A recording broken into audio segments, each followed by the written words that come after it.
AI에게 뺨을 맞아주는 행위는 우리가 예방주사를 맞는 거나 마찬가지다. 이건 저는 솔직히 빨리 시급하게 우리 인류가 이걸 감시해야 된다고 생각해요. AI가 이제 발전해서 먼 미래의 기술이 되면은 이제 더 이상 인간은 일을 할 필요가 없어지는 거죠.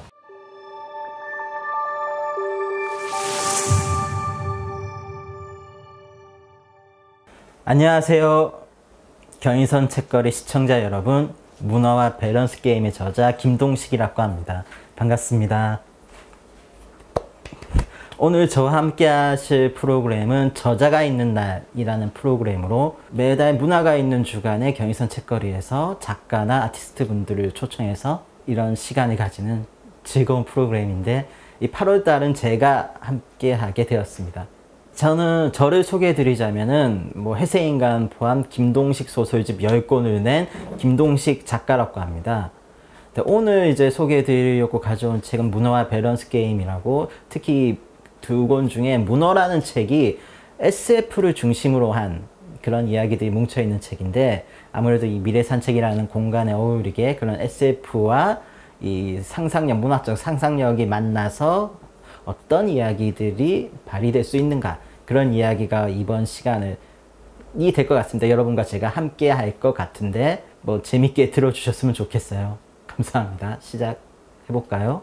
제가 지금 있는 공간은 경의선 책거리 안에 있는 미래산책이라는 공간인데요.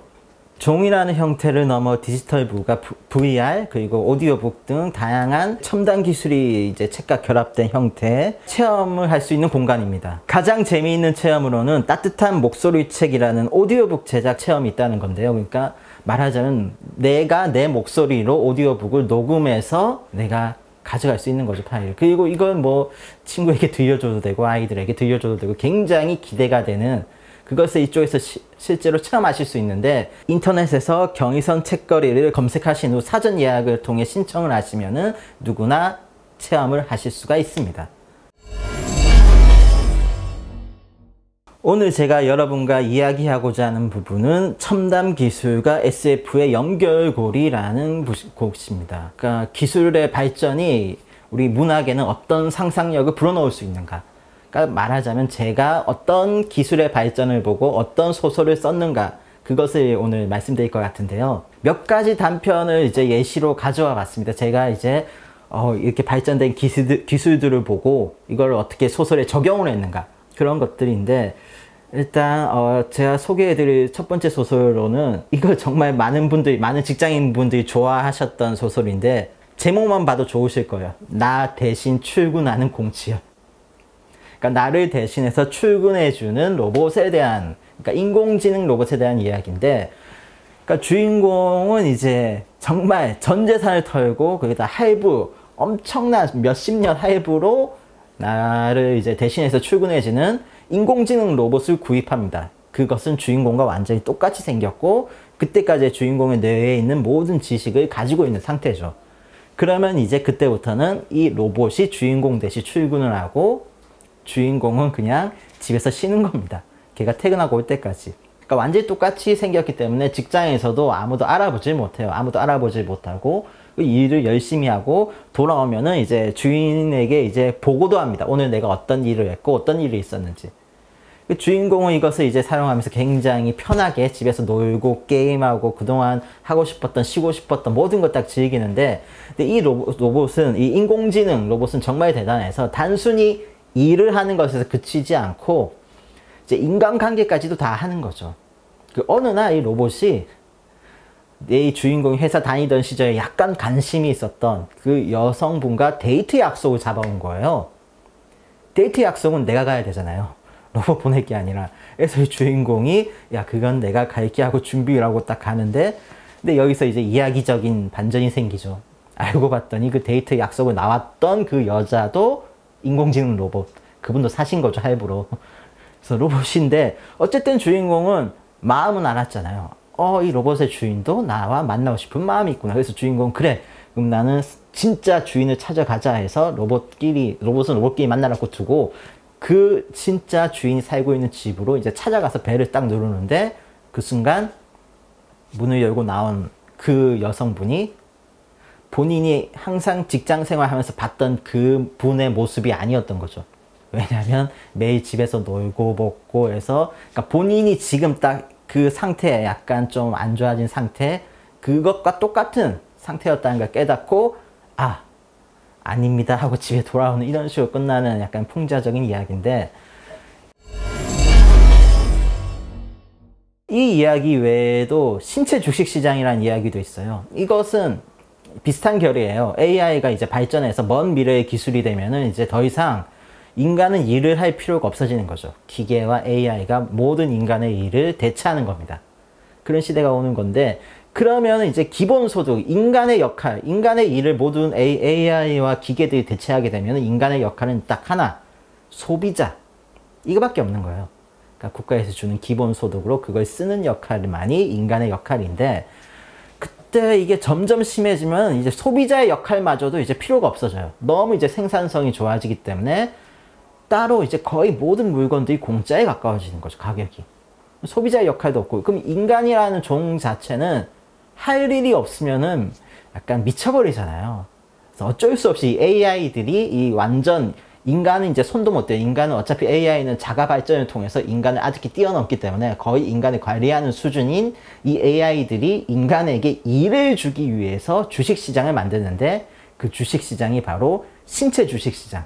그러니까 인간은 신체 그 주식 차트, 휴스피라고 하는 차트가 있거든요. 거기에서 내가 원하는 종목에 투자를 하는 게 인간의 일인 거예요. 뇌에 투자한다거나 눈에 투자한다거나 손에, 손가락, 손톱 모든 부위에 투자를 하는데, 이게 재밌는 것은 막 다음날 떨어지고 다음날 올라가고 하고, 막 주인공은 이런 대사를 하는 거죠. 야, 너 손톱 같은 그런 잡주 사지 말고 심장 같은 우량주를 사라고, 투자하라고 막 이렇게 말하고 하는, 이런 식으로 이야기인데, 그래서 재밌는 것은 만약에 이 차트, 심장, 눈 차트에 투자를 했는데 눈이 약간 떨어진다고 쳐요. 눈의 주가가 떨어지면은 전 인류의 시력이 떨어집니다. 왜냐하면 어차피 인간의 모든 신체는 AI가 관리하고 있는 세상이기 때문에. 이런 AI에 대한 발전에 대한 이야기를 쓴 것은 사실 누구나 다 아시다시피 알파고의 등장 이후 많은 분들이 이제 이게 먼 미래의 일이 아니었구나. AI의 인공지능의 발전이.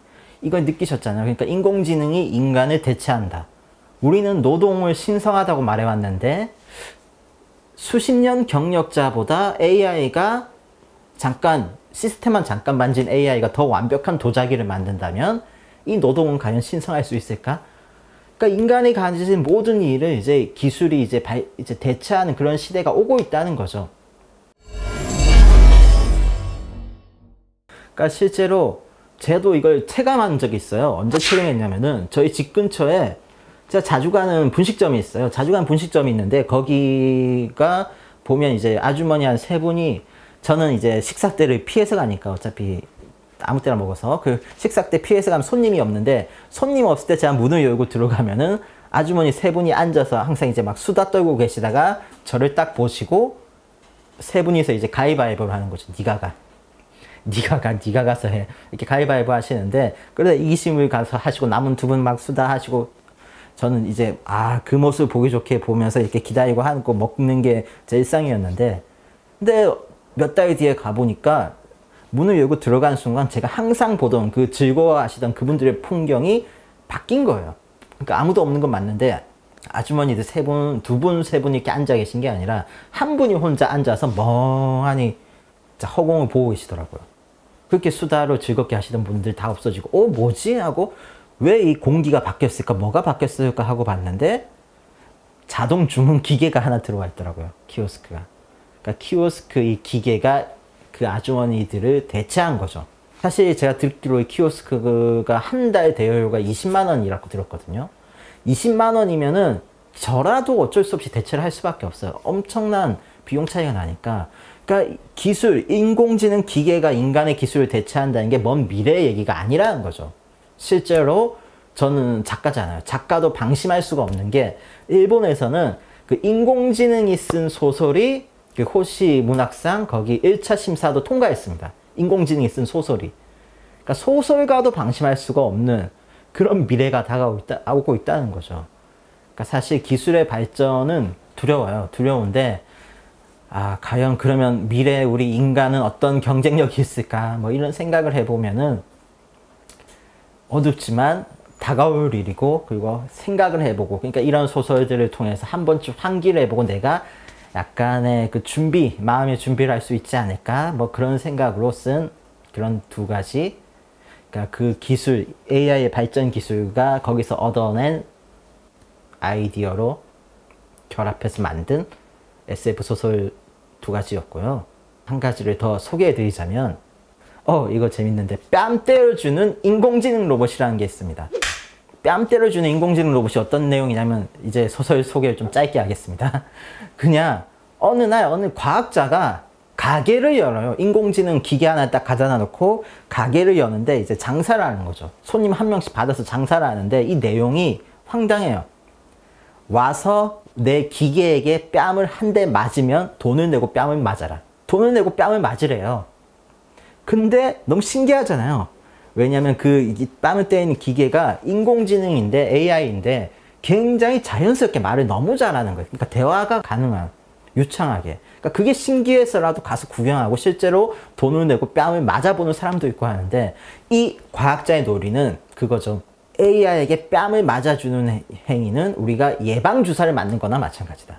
그러니까 먼 미래에 혹시 AI가 인간을 지배하게 됐을 때, 지금 이 뺨을 맞는 행위는 AI가 인간을 지배하게 됐을 때 AI는 어차피 있을 수가 없으니까 영원히 기록에 남으니까 그들의 데이터에 기록하는 거예요. 나는 AI에게 반항하지 않는 사람이다. 미리 밝혀두고, 그러니까 나는 무조건 항복의 의사를 미리 지금 항복의 의도로 뺨을 맞으라는 거예요. 너무 황당한 논리고, 아니 인간들 입장에서는 무슨 그런 굴욕적인 그런 것을 사업을 하냐고 하는데 놀랍게도 줄이 끝없이 이어져요. 장사 너무 잘 돼요. 장사 너무 잘 되고 뭐 이런 식의 이야기인데, 이걸 쓴 이유는 어디서 어떤 이런 아이디어 문학적 상상력을 얻었냐면, 발전된 미래 기술들 중에 최근에 진짜 급속도로 빠르게 발전된 기술이 있는데, 그걸 실시간으로 감시하는 것도 지금 우리 입장에서 아니 어떻게 그런 인권 침해가 있어라고 생각할 수 있지만, 어느 순간 이게 자연스럽게 받아들이는 세상이 올 수도 있다는 거죠. 그리고 항상 감시당하는 사회가. 뭐 CCTV 없는 곳에만 다니면 되지라고 생각할 수 있지만, 기술 발전은 그걸 그냥 두지 않습니다.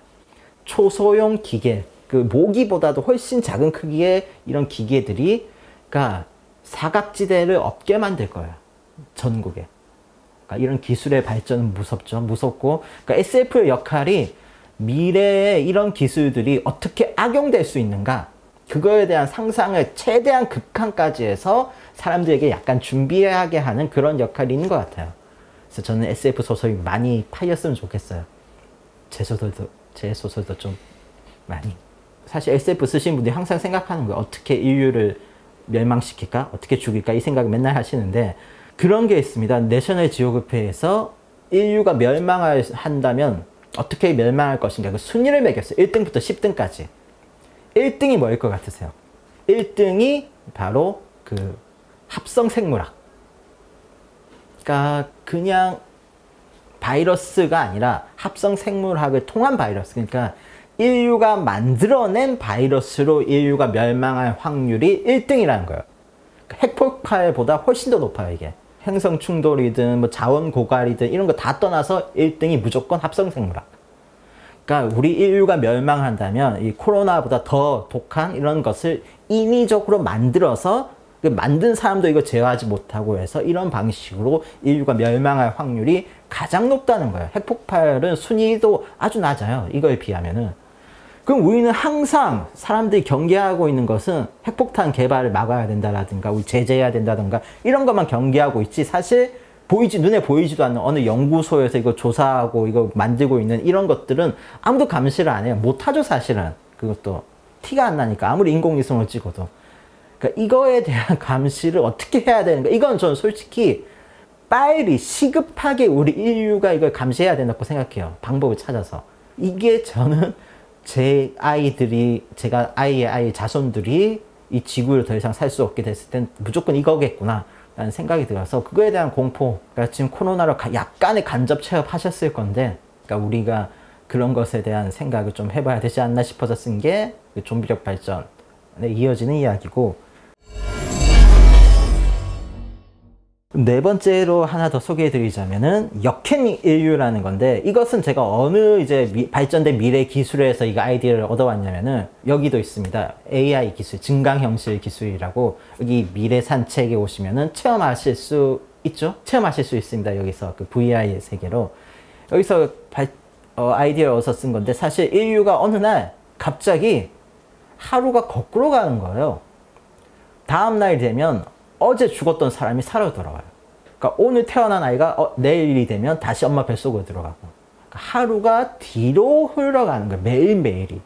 사람들은 패닉에 빠져서 아니 이게 어떻게 된 일이지? 뭐지? 하지만 늙은 사람들은 좋아하죠. 젊어지니까. 어린 사람들은 죽음이 빨라지는 거야. 그래서 점점 뒤로 가는데 이게 뭘까 하지만 아무리 인류가 연구를 해도 이거의 원인이 뭔지를 모르다가 나중에 밝혀진 게 아까 사고 실험을 통해서 이것일 거다고 유추한 게, 거기 있는 등장인물들 유추한 게, 아, 우리가 사는 세상은 진짜 세상이 아니구나. 여기는 가짜 지구. 그러니까 말하자면 그들은 시뮬레이션용 지구에서 하나의 시뮬레이션이 진행 중인 가상의 인물들이었던 겁니다. 실제로 이건 가능합니다. 이걸 왜 제가 가능하냐고 하면, 많은 과학자들이 뭐 반농담 삼아서 하는 얘기겠지만 하시는 말씀이 있어요. 우리가 지금 진짜 인간이라는 것은 장담할 수 없다. 지금 우리는 시뮬레이션 안에 있을 수 있다. 이게 아니라는 것을 증명할 수 있는 방법이 전혀 없다. 높은 확률로. 거의 반농담이긴 하시겠지만 실제로 진지하게 논문 쓰신 분도 계실 정도로, 그러니까 이게 기술 발전이 사람을 헷갈리게 하는데, 그러니까 증강현실이라는 것이 다가오고 있고, 최근에 여러분이 크게 체감할 수 있도록 제가 한 가지 사례를 말씀드려보자면은, 비트코인 아시죠? 비트코인이 엄청 올랐잖아요. 그거 오를 때 저는 솔직히 아니 저거 쓸 수도 없는 건데 어떻게 왜 오르는 거지? 라고 생각했는데, 뭐 어떻게 자산의 해지 개념을 많이 오르고 하던데, 제가 그거보다 더 놀랐던 것은 메타버스라고 이제 저희가 또 다른 가상현실에 조금 좀 발전된 형태가 있는데, 어스2라는 또 다른 지구를 만든 가상 공간이 있습니다. 거기 증강현실, VR 세상으로 거기 들어가서 이제 인간들이, 저희 사람들이 거기서 가상의 지구 생활을 할 수 있는 건데, 거기 땅값이 오르고 있대요. 메타버스, 가상 지구에 있는 땅을 실제로 판매하고 있는데 그 땅값이 몇십 배씩 오르고 있대요. 실제 돈을 내고 사는 그 땅값이. 그러니까 이게 지금은 약간 좀 이상한 일이다 하고 넘어가겠지만, 이게 만약 더 지나가면 진지하게 가치가 있어지는 거예요. 이 전자상의 데이터가 현실의 가치와 정확하게 동등하게 교체가 되는, 이게 현실 현금과. 그 말은 미래에 왔을 때 우리가 과연 이 지구라는 공간만을 우리의 그 터전으로 삼을 것인가? 아니거든요. 가상세계도 우리의 또 다른 세계로 삼는다는 거죠. 그러니까 우리가 눈을 감고 뭐 전선을 연극하고 어디 관 안에 들어가서 가상세계 접속하는, 영화에서 많이 보신 그런 모습. 근데 거기서 느끼는 그냥 뇌의 이 조작으로만 느끼는 그 현상들이, 우리는 이제 실제 현금의 가치를 충분히 지불한 진짜라고 인정할 수 있는 그런 가치관을 인간들이 가지고 있다는 게 이 가격 상승만으로 증명이 되는 거잖아요. 그러니까 미래에는 어떻게 변할지 몰라서 너무 재밌는 것 같은데, 그래서 이런 SF를 상상하는 것은 늘 재밌죠. 그래서 이렇게 썼던 것들이 여기 많이 들어있는데, 마지막으로 한 편만 더 소개해 드리자면은 복제인간 선정의 기준이란 단편인데, 이것은 어떤 설정의 이야기냐면, 인류가, 저는 생각했어요. 기술이 발전할수록, 그리고 선진국이 될수록 인간의 출산율은 낮아진다, 뭐 이런 통계가 있잖아요. 그러니까 먼 미래에 어쩌면 인류의 출산율이 너무 낮아져서 이게 문제가 되는 시대가 올 수도 있다라는 가정하에 쓴 건데, 인조인간 복제의 기준이라는 소설에서 설정은 인간 복제가 허용되는 세상인 거예요. 당연히 수많은 사람들이 반대를 하겠잖아요. 근데 여기서 딱 하나, 복제 대상은 극악무도한 범죄를 저지른 강력 범죄자들만 복제하겠다고 하는 거예요. 그러니까 반발을 잠재우기 위해서. 일종의 형벌이죠. 징역 대신 이걸 복제해서 이거 인구를 늘리는 데 쓴다는 건데, 그러면 여기서 재밌는 것은 이 복제된 인간은 더 열심히 산다는 거예요. 복제인간. 왜냐하면 원본 인간과 복제인간이란 둘이 같이 썼을 때 가짜라는 그 정체성에 혼란이 오니까 정부에서 여론을 만든 거죠. 그러니까 복제인간은 이 원본 인간보다 더 나은 인간이다. 왜냐하면 아직 죄를 저지르지 않았고 죄를 저지른 원본보다 더 나은 사람이 되기 위해 노력할 것이기 때문에 오히려 원본 인간은 쓰레기다. 범죄자니까 그것보다. 그래서 실제 사회적 인식도 복제인간이 오히려 대우를 받고 원본 인간은 욕을 먹는 뭐 이런 식의 이야기가 진행되는 소설인데 먼 미래에 복제인간 기술이 나올까요? 많은 분들이 뭐 어떻게 생각하실지 모르겠지만 저는 확신을 가지고 말할 수 있습니다. 나옵니다. 인류가 막을 수가 없어요. 왜 막을 수가 없냐면은 실제로 지금도 많은 이 실험이 되고 있어요. 호주에서 인간의 피부 세포로 유사 인간 배아를 만드는 데까지 성공하는, 여기까지도 갔지만 뭐 더 이상 진행 안 했지만 성공했다는 소식. 그러니까 인간 배아를 피부 세포만으로도 만들었다는. 사실 지금도 인간의 배아를 만들 수 있어요. 우리가 동물 복제하듯이 만들 수 있지만 약간의 그 윤리적 의식으로, 그러니까 암묵적으로 딱 14일까지만 실험해라. 모든 전 세계에서 14일까지만 실험하고 더 이상 하지 말고 폐기하라. 이게 이때까지 암묵적인 룰이었는데 최근에 이거를 이제 해제하자라는 논의가 되고 있대요. 그 해제가 되면은 우리 실제로 인간이 복제한다는 것을 그 14일을 넘어서, 그러니까 우리가 윤리적으로 가지 못했던 그 길로 갈 수도 있을 것 같은 그런 분위기가 감지되고 있는 건데, 제가 왜 복제인간 기술이 나올 수밖에 없다고 생각하냐면은 사전에 선행되는 기술이 하나 반드시 나올 게 있기 때문이에요. 기술이 발전되면 반드시 나올 수밖에 없는 선행되는 기술이 하나 있습니다. 인간의 임신 시스템이 솔직히 말씀드리자면 지금은 너무 효율이 떨어져요. 그러니까 기간도 266일 굉장히 길고 또 그걸 품고 있어야 되고, 실제로 이것도 출산을 한 이후로는 거의 뼈가 삭는다는 그런 말이 나올 정도로 너무 불합리하기 때문에, 그러니까 인공자궁 기술은 무조건 나올 수밖에 없어요. 이건 안 나올 수가 없는 기술이에요. 기술이 발전하면. 뭐 처음엔 낯설겠죠. 아니 4배로 품어야지라고 하겠지만, 근데 이게 한 명이 시작하고 2명이 시작하고 또 유명한 뭐 연예인이 시작하고 뭐 이런 식으로 하다 보면은 자연스럽게 시대가 흐를수록 반드시 나올 수밖에 없는, 왜냐하면 페널티가 너무 많기 때문에, 임신이라는 것이. 그러니까 인공자궁 기술은 무조건 나올 수밖에 없는 건데, 인공자궁 기술이 나온다면은 이게 이제 마중물 역할을 해서 인공장기 기술도 나올 수밖에 없어요. 인공자궁이 되는데 인공장기가 안 된다는 건 말이 안 되잖아요. 그럼 인공장기가 나오면 복제인간도 나올 수밖에 없고, 그러니까 자연스럽게 저는 복제인간 기술이 나올 수밖에 없다고 생각하는데, 그러면 그때는 가장 중요한, 그러니까 가치, 우리 인간의 자유 중에 하나가 복제되지 않을 자유. 이게 굉장히 중요해질 수도 있어요. 그러니까 돈이 없으면 복제당하고 돈이 있으면 복제당하지 않을 수 있는 자본주의의 궁극이 거기에 닿을 수도 있다는 거죠. 끝이. 자본주의의 끝이. 그러니까 돈 많은 사람들은 나의 오리지널을 오직 나만으로 유지하고, 돈이 없는 사람들은 국가의 정책에 따라서 복제를 당할 수밖에 없는 그런 시대. 끔찍하게 생각할 수도 있겠지만 저는 올 수도 있다고 생각합니다.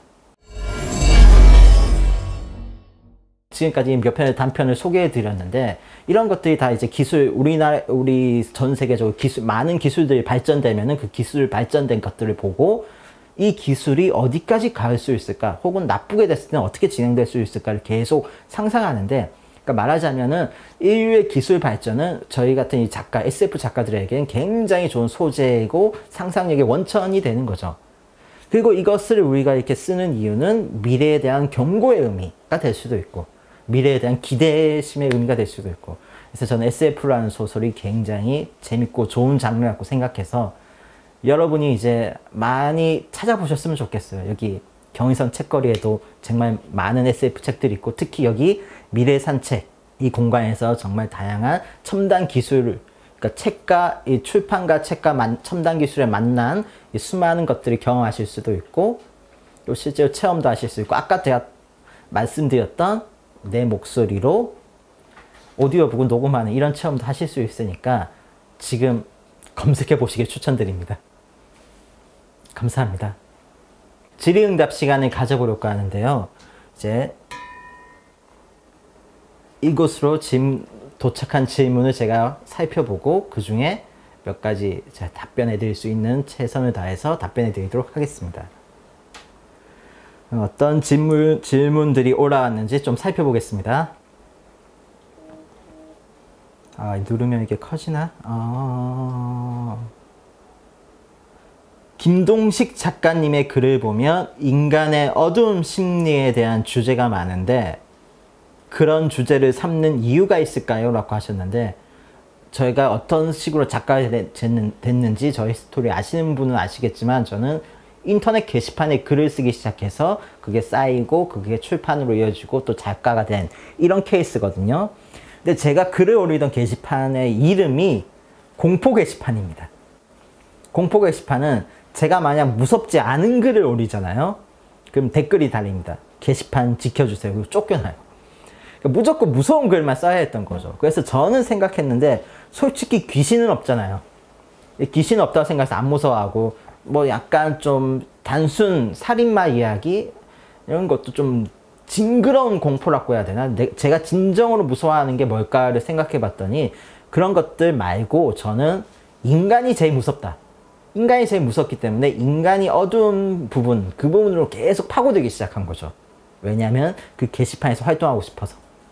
그래서 인간의 무서운 부분을 계속 생각하다 보니 제가 쓴 이야기들이 대부분 약간 좀 어둡고 무섭고 인간의 그런 부분을 좀 짚는 그런 이야기들이 많이 나오죠. 풍자도 많이 하고요. 다른 질문 또 글감은 평소에 어디서 찾으시나요? 관련 자료 정리를 따로 하시나요? 자료 정리를 따로 하지는 않고요. 글감은 뭐 사실 뭐 여기서 나온 SF들을 소재를 어디서 찾았는가를 살펴보면은 뭐 다른 이제 콘텐츠도 있지만 뉴스 주로 뉴스에 보고 와 이런 일이 있어. 그리고 유튜브 영상 보면 멍하니 빠져들게 보게 되는 거 있잖아요. 뭐 특이점이 온다라든가 막 이런 것들 멍하니 보면서 이제 그게 소재가 되고 하는 거거든요. 그러니까 글감은 사실 제가 평소에 보는 모든 것에서 얻는데 저는 항상 뭔가를 보고 있습니다. 유튜브든 아니 웹서핑이든 뉴스 댓글이든 뭔가 계속 보고 있거든요. 이걸 보면서 저는 습관이 있는 거죠. 필터를 거쳐보는 습관. 이거 한번 소재될 수 있지 않나 하고 한 번쯤 무조건 생각해봐요. 뭔가를 볼 때는. 이게 몸에 배었어요. 왜냐면 직업병으로. 그래서 이걸로 해서 찾는 거라 제가 글감을 찾는 창구를 굳이 나누자면 이제 스마트폰 화면 속이 6 정도 비율, 3 정도가 진짜 이제 영화나 이런 컨텐츠, 그리고 1이 이제 직접 돌아다니면서 하는 것들. 그런 색을 찾는데 소재를 어떻게 찾는가, 영감을 얻는 방식이 어떻게 되는가라는 내가 지금 보고 있는 이것을 내가 쓸 이야기의 힌트라고 생각하고 내가 이 힌트를 어떻게 풀어서 정답을 찾는가. 이 힌트를 푸는 과정은 제가 가지고 있는 뭐 식을 대입하는 걸 수도 있죠. 나만이 가진 식. 뭐 여러 가지 글쓰기에는 수많은 패턴이라는 게 있잖아요. 글쓰기에는 뭐. 그러니까 이런 패턴 같은 것들 대입해서 이렇게 정답을 찾는 건데 이건 사실 몸으로 체득하는 거라서 글로 이렇게 딱 써서 이거라고 하기보다는 살면서 다양한 콘텐츠를 봐왔던 분들은 그게 몸에 배어 있어요. 이야기를 어떻게 하면은 더 재밌게 만들 수 있고 어떻게 하면 더 다르게 만들 수 있고 고정관념을 벗어날 수 있는가, 그런 것들. 이런 것들을 생각해서 내가 약간 신선하게 바꿔보는, 그러니까 나도 모르는, 요즘 시대에 창작자가 가져야 될 한 가지 원칙이 있다면 내가 아는 것은 보는 사람도 다 안다. 이게 첫 번째 원칙이거든요. 왜냐면 너무 콘텐츠가 범람하는 시대라 이미 모든 이야기를 다 아세요. 모든 분들이. 그럼 이 시대에서 제일 재밌는 이야기는 내가 이렇게 예상했는데 예상을 벗어났을 때 모르는 이야기가 제일 재밌잖아요. 그래서 제가 쓸 때도 저는 제가 모르는 걸 쓰려고요. 제가 모르는 걸 써야 보시는 분도 최소한 모르거든요. 그러니까 영감이라는 것은 내가 볼 때 지금 보는 것은 나를 포함한 이 모든 사람들, 이걸 본 모든 사람들이 이걸 아는데 그럼 이거를 내가 몰랐던, 그래서 보는 다른 포함한 그분들도 모르는 방향으로 바꾸는 것, 이게 저는 영감입니다. 생각보다 조금 쉽죠? 칭찬. 책 구독 후 강의도 듣고 팬이 되었습니다. 계속해서 집필 중이시고 강의도 많이 하고 계신데 좀 더 많이 듣고 배워가고 공감하고 싶습니다. 감사합니다. 예술의 창조자 위치에도 서고 있는 인공지능이나 로봇에 대해 어떻게 생각하세요? 로봇이 작가로 데뷔한다면 어떤 소재를 쓸까요? 라고 하셨는데, 저는 로봇이 작가로 데뷔했을 때 가장 먼저 도태될 작가가 저라고 생각해요. 왜냐면은 제 글은 이야기 중심이거든요. 사건 중심이에요. 이야기와 사건 중심인데 이게 가장 인공지능이 대체하기 쉬운 분야예요. 그러니까 본인이 사유가 담긴 나의 아름다운 미사역 문장이라든가 내 인생의 깨달음이라든가 이런 글을 쓰시는 분들은 최대한 늦게 대체될 거예요. 근데 저처럼 그냥 이야기, 사건 이런 것들, 전 사건 중심이거든요. 이야기 중심이고 이런 예전부터 내려오던 그런 것들, 꽁트라고도 하죠. 그런 걸 쓰는 작가분들이 가장 빨리 대체될 거라고 생각하고, 근데 다행이라고 생각하는 것은 대체되긴 대체되는데 대체되기 전에 약간 바로 전 단계에 대체되기 직전 단계가 이용하는 단계가 있어요. 작가가 그 인공지능을 이용하는 단계가 앞에 짧게 와요. 제 살아생전에는 아마 거기까지는 가지 않을까. 그럼 저는 대체돼서 이렇게 약간 직업을 잃는 것보다는 인공지능을 이용해서 아주 뽑아내는 작품을 엄청 수백 편을 하루에 수백 편씩도 뽑아낼 수 있는 그런 시대가 좀 더 빨리 올 것 같고, 아마 제 후손 쪽부터는 곤란해지겠지만 저는 혜택을 누릴 것 같은 그런 막연한 기대감 가지고 있습니다. 그러니까 어떤 소재로 쓸까라고 하셨는데, 그러니까 모든 소재, 인간의 뇌를 분석할 겁니다. 인간의 뇌가 인간의 감정체계, 언제 웃고 언제 울고 언제 슬퍼하고 어느 문장에서 어떤 구조에서 이 구조적으로 이거를 다 합숙할 거예요. 그 알파고처럼 학습해서 그런 소설을 쓸 거기 때문에 굉장히 재밌는 책이 나올 거예요. 제 책처럼. 그래서 기대하셔도 돼요. 저는 인공지능의 책도 나쁘다고 생각하잖아요. 재밌으면 된 거죠.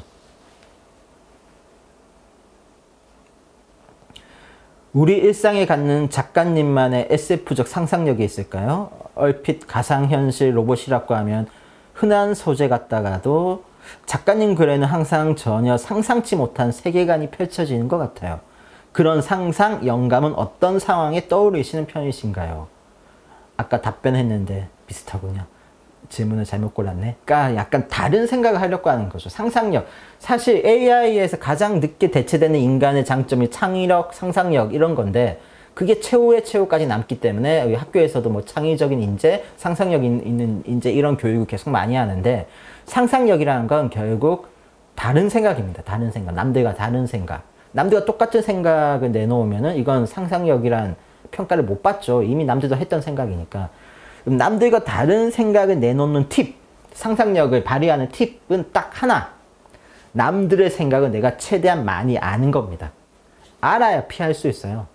내가 모르는 상태에서 난 이걸 전혀 처음 보는 거라고 내놔봤자 남들이 다 보고 있는 거면 아무도 이건 상상력, 창의력이라는 평가 안 해주시죠.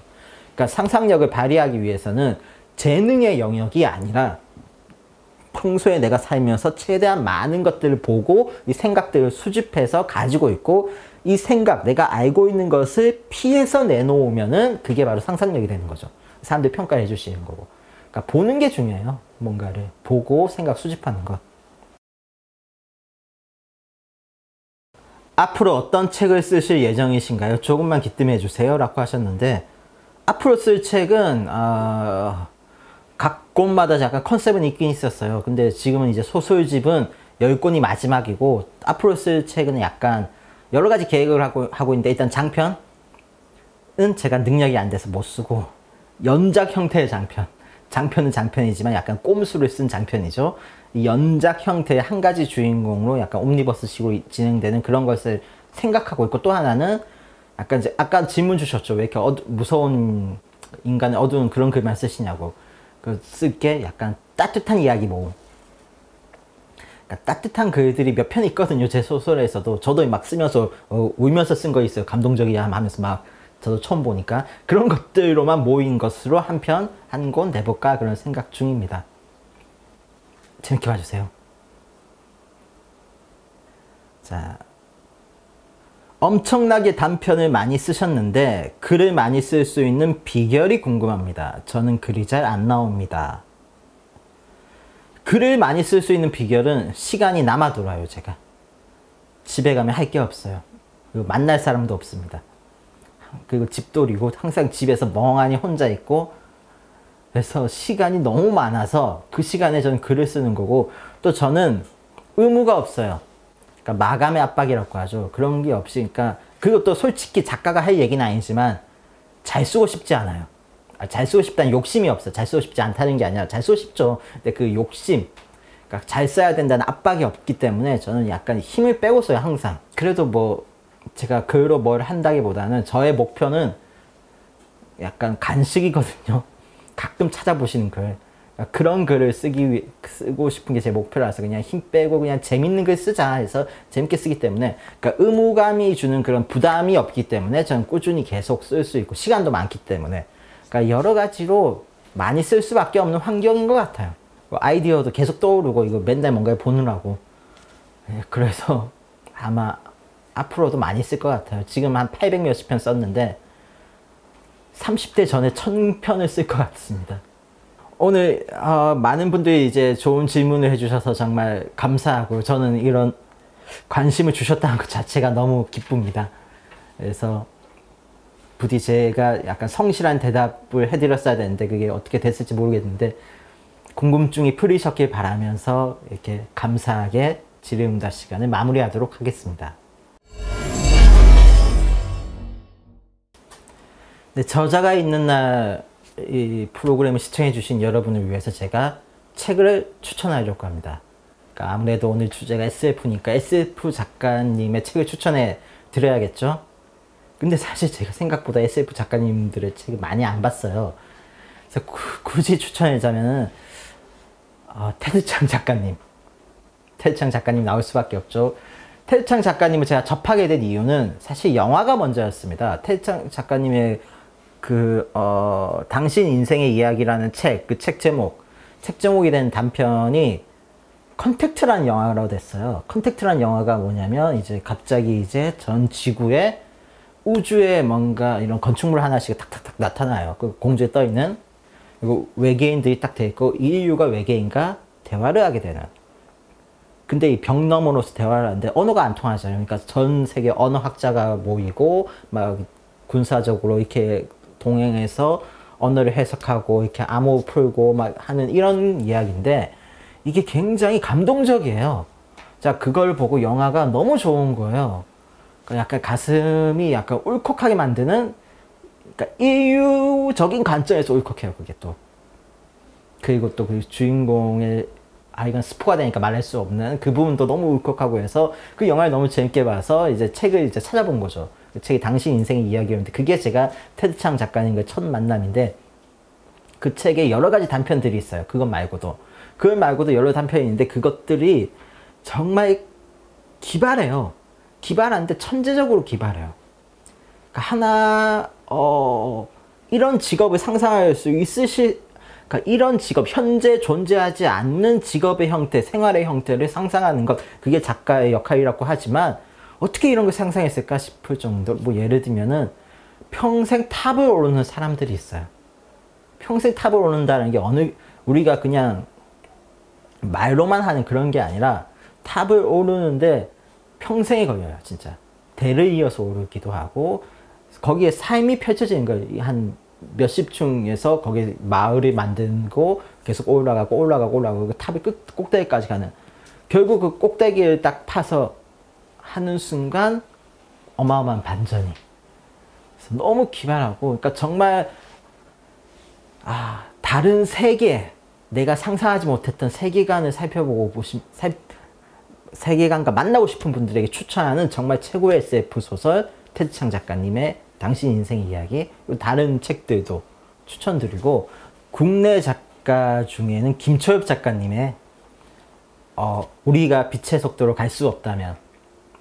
그러니까 흔히 우리가 생각하기로 SF 하면 딱딱하고 하드보일드 막 그런 식으로 생각을 하잖아요. 물론 김초엽 작가님은 전문적으로 배우셨기 때문에 굉장히 전문적인 지식이 담긴 SF인데 거기에 따뜻함이 듬뿍 담겨 있어요. 있을 거예요. 감성적으로. 특히 거기 그 책에서 제일 좋은 건 순례자들은 왜 돌아오지 않는가. 그게 있어요. 그 다 보고 나서의 그 약간의 그 후유증이라고 해야, 그게 남아요. 아련하게 남아요. 그래서 그 책을 보시면은, 아, 내가 SF에 대한 약간의 편견이 있었는데, 아, 따뜻하구나. 그리고 정말 재밌구나 하는 걸 느끼실 수 있을 거예요. 그래서 국내 작가분 중에서는 그분의 책을 추천드립니다. 그리고 감사합니다. 네, 오늘 경의선 책거리 저자가 있는 날을 8월 프로그램 저와 함께 여러분 하셨는데요. 재밌었나요? 그러니까 첨단 기술의 발전이 SF 소설에 어떤 영감을 불어넣는가, 그러니까 제가 어떤 첨단 기술을 글에 끌어와서 썼는가, 그것을 오늘 몇 편을 통해 몇 편 소개해 드렸는데 재밌으셨길 바라면서 오늘 이 시간은 마무리하겠습니다. 경의선 책거리 저자가 있는 날 김동식 All About SF는 여기서 마치도록 하고요. 다음 달 다른 저자분의 훨씬 더 재밌는 경의선 책거리 이 저자가 있는 날 프로그램을 기대해 주셨으면 좋겠습니다. 오늘 저와의 시간은 여기서 마무리하도록 하겠습니다. 감사합니다. 봐주셔서.